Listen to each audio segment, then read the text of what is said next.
Assalamualaikum warahmatullahi wabarakatuh. Alhamdulillah jumpa lagi dengan saya Maktum. Bagaimana kabar sobat semua? Semoga sehat selalu dan semoga selalu dalam lindungan Allah Subhanahu wa taala. Amin ya rabbal alamin.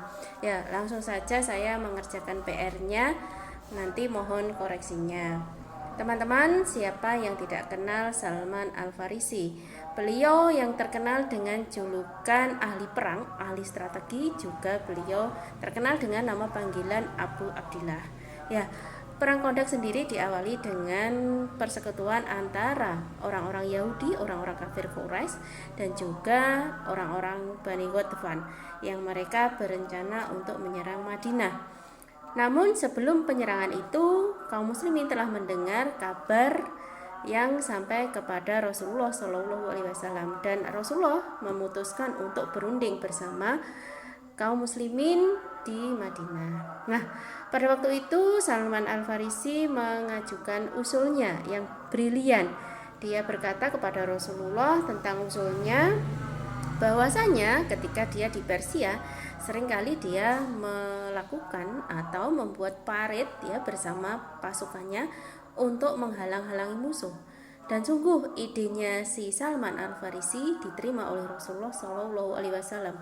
Maka disusunlah peta yang disitu membentuk jarak seberapa yang harus dibuat parit dan seberapa panjang yang harus dibuat panjangnya parit tersebut. Nah, Rasulullah Shallallahu Alaihi Wasallam dengan para sahabat merancang semua itu, kemudian diputuskan mereka membentuk sepanjang 200 meter parit dan dengan lebar sekitaran 4 meter. Jadi dengan panjang sedemikian dilakukan oleh para sahabat selama 6 hari untuk menyelesaikan parit itu. Nah, diperkirakan sebelum musuh datang sampai ke Madinah dan menyerang, maka parit ini sudah selesai. Dan ternyata rencana mereka berhasil, parit diselesaikan, dan setelah pasukan persekutuan antara Bani Ghatfan, orang-orang kafir Quraisy, dan orang-orang Yahudi sampai yang mereka dipimpin oleh Abu Sufyan, ternyata mereka datang dengan sangat kecewa. Karena apa?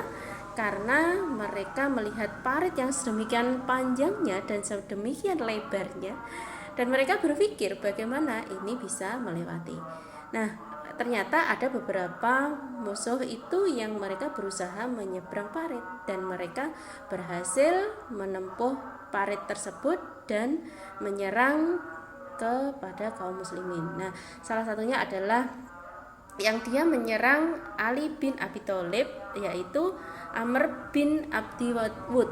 Nah, di situ ternyata dia kalah ya, karena dia sudah lelah gitu ya, dan dia secara fisik memang sudah sekian hari ya menempuh perjalanan, kemudian harus menyeberang parit, dan dia kalah melawan Ali bin Abi Thalib yang memang luar biasa di dalam peperangan tersebut. Nah, kekalahan ini membuat para musuh tadi yang mereka menyusul gitu ya, mereka ketakutan dan mereka kembali ke kemah masing-masing dengan kembali melewati parit yang sedemikian lebarnya.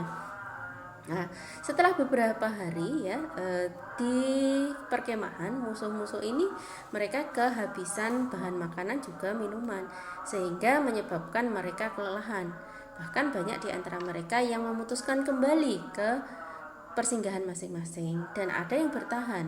Dan seizin Allah di waktu malam hari ada badai besar yang menyerang perkemahan tersebut, sehingga dengan izin Allah kemenangan itu diperoleh oleh kaum muslimin. Nah, itu yang pertama teman-teman. Kemudian yang kedua, cerita yang istilahnya apa sih tadi, cerita yang dilompat ya, yang dipersingkat, atau cerita yang deep impact gitu ya, yang deep impact. Oke, semoga saya tidak salah persepsi ya. Nah, Salman Al Farisi terkenal dengan teknik strategi perang Kondak, karena ada persekutuan antara orang-orang Yahudi, orang-orang kafir Quraisy, dan juga orang-orang Bani Ghatfan yang mereka hendak menyerang musuh, maka kaum muslimin bersama Rasulullah mengadakan musyawarah di Madinah sebelum orang-orang kafir Quraisy ini menyerang ke Madinah. Maka diputuskan oleh mereka untuk membuat parit yang di situ atas usulan Salman Al Farisi.